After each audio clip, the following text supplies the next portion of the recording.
Oh, hi. Just, don't mind me. I'm contemplating some murder. A murder plot that begins right after the theme song.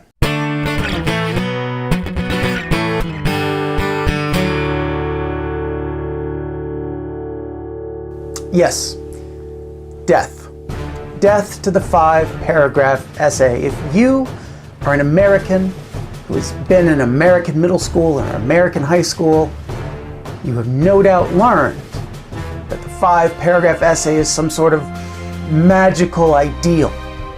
That your introductory paragraph that ends with your thesis statement and 3 orderly body paragraphs that provide 3 reasons why that thesis statement is true and a conclusion that restates your thesis. You've learned that that is the best way to write. Somebody has told you that. I'm going to put the knife down. I'm actually starting to scare myself. Look, nowhere in this series have I said that. And nowhere in this series have I pointed you to a mentor text that was written that way. Nowhere in series 1, where I talked about sentences, did I say anything about any writer who writes only in 5-paragraph essays. And that's because no writer writes 5-paragraph essays. I am a semi-professional writer. I get paid to put my words down onto paper and have that paper be put in front of other people. I majored in creative writing with an emphasis on nonfiction and essays. And I promise you, the last time I wrote a 5-paragraph essay was when I was in high school, right? You know, back in the days when we used to have to chisel out our essays on tablets and hand it over to the pterodactyl to be flown to our teacher. What I'm saying is, I'm old. But also, that real people don't write like that. You pick up a book, you pick up a newspaper, you pick up a magazine, you pick up a website. You can't pick up a website. What am I talking? You pick up your tablet so you can read a website, and nobody writes that way. Yet you walk into any English classroom in America, and there is a pretty good chance that every student in that room is trying to write that way. It's just absolutely ridiculous. It's as if in the outside world, 4 plus 4 equaled 8, but in school, you learned that 4 plus 4 equaled 9. That's crazy. Why are we as English teachers encouraging students to go out into the world and do something that people in the world don't do? And that, in fact, the professionals in that field never, ever, ever do. I don't understand it. I mean, there are no professional organizations of writers that demand a 5-paragraph essay. There are no publications that say we will only accept for publication manuscripts that are written in 5-paragraph format. It just doesn't exist because the 5-paragraph essay is kind of dumb. Now look, I don't know who invented the 5-paragraph essay. I don't know where it was invented. I don't even know when it was invented. But here's what I do know. And I'm actually going to put up a whole quote here by the White Rhino, also known as Ray Salazar. He says, "The 5-paragraph essay is rudimentary, unengaging, and useless. It promotes low-level summary that nobody really cares about."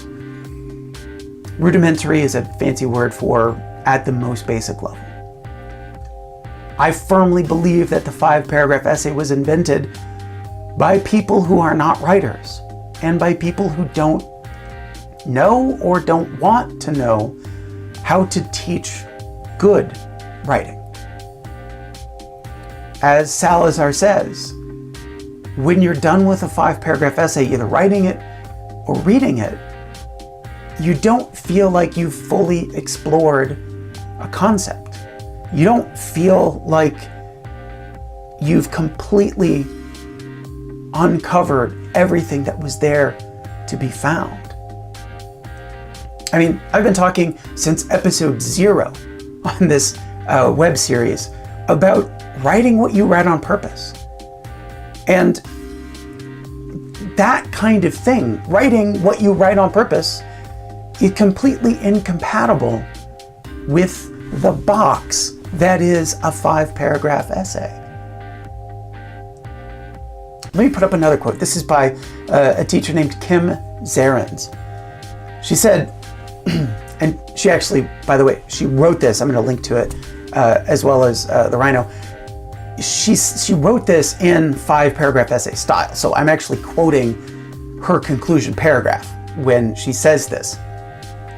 In conclusion, the 5-paragraph essay is an effective way to remove all color and joy from this earth.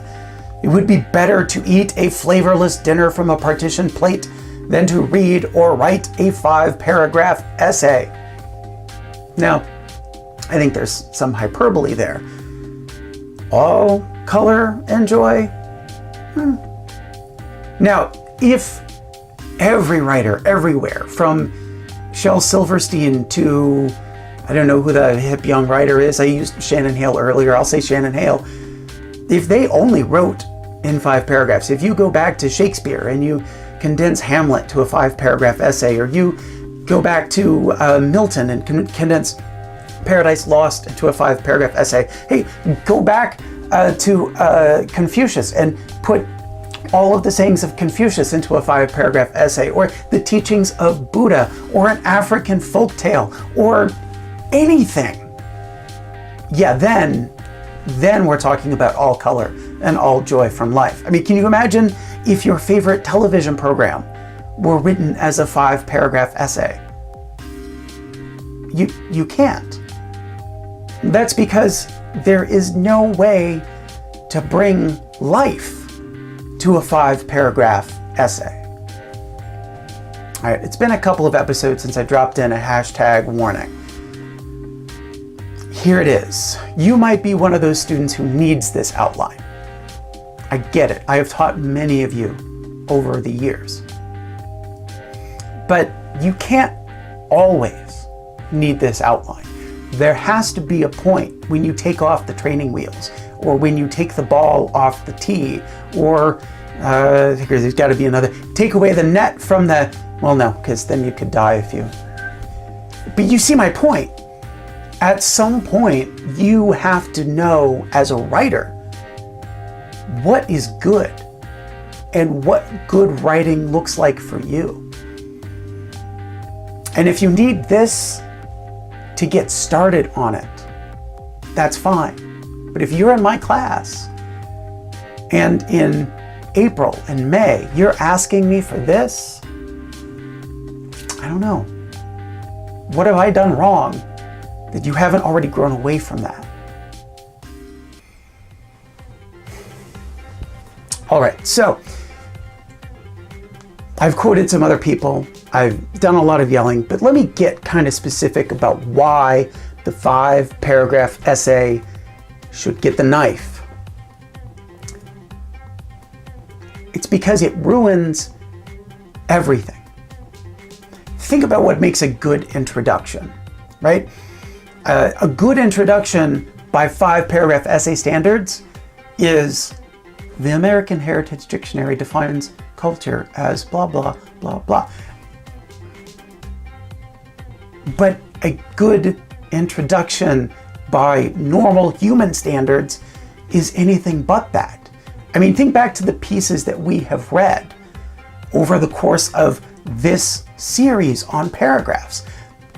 The one by Johann Hari about hunting Billie Holiday that starts in media res, in the middle of the investigation. Or the one by Moringer that was on ESPN about Alex Rodriguez that starts in college class, not at the beginning of Alex Rodriguez's story, but in the middle of a difficult and embarrassing moment for him.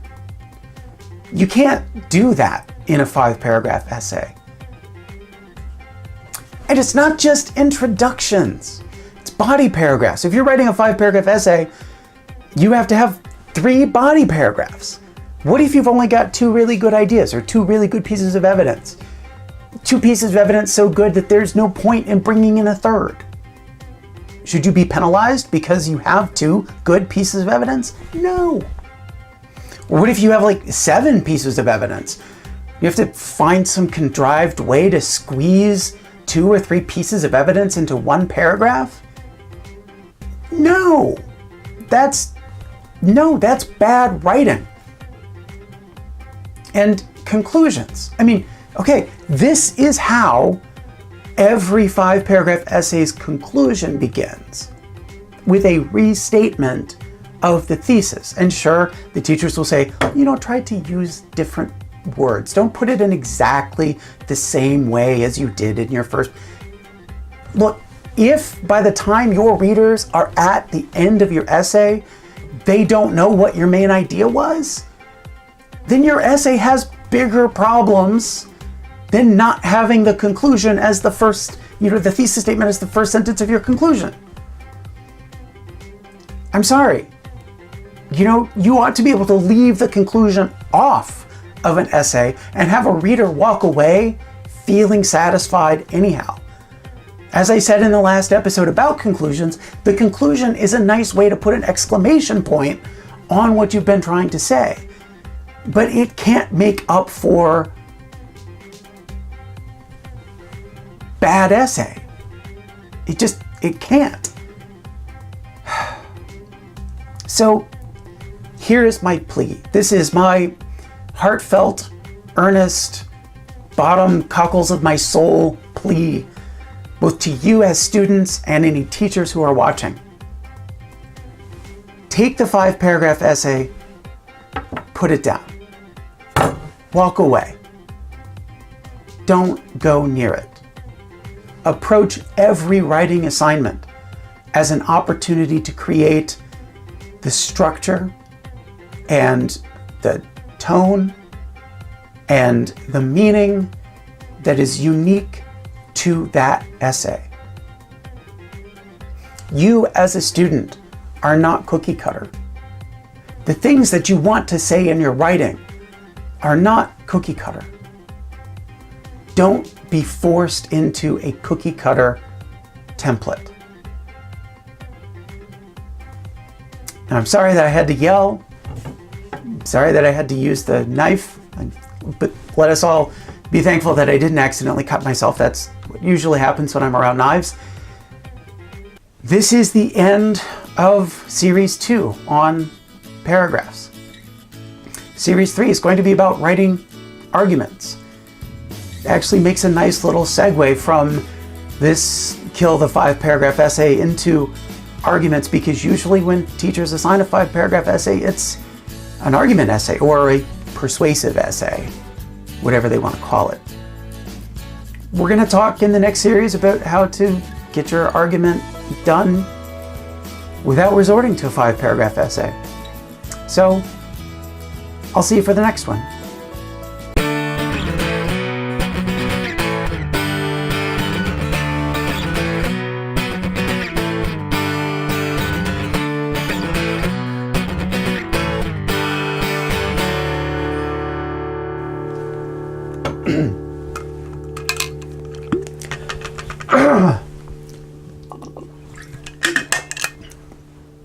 I really hate allergy season and what it does to my voice.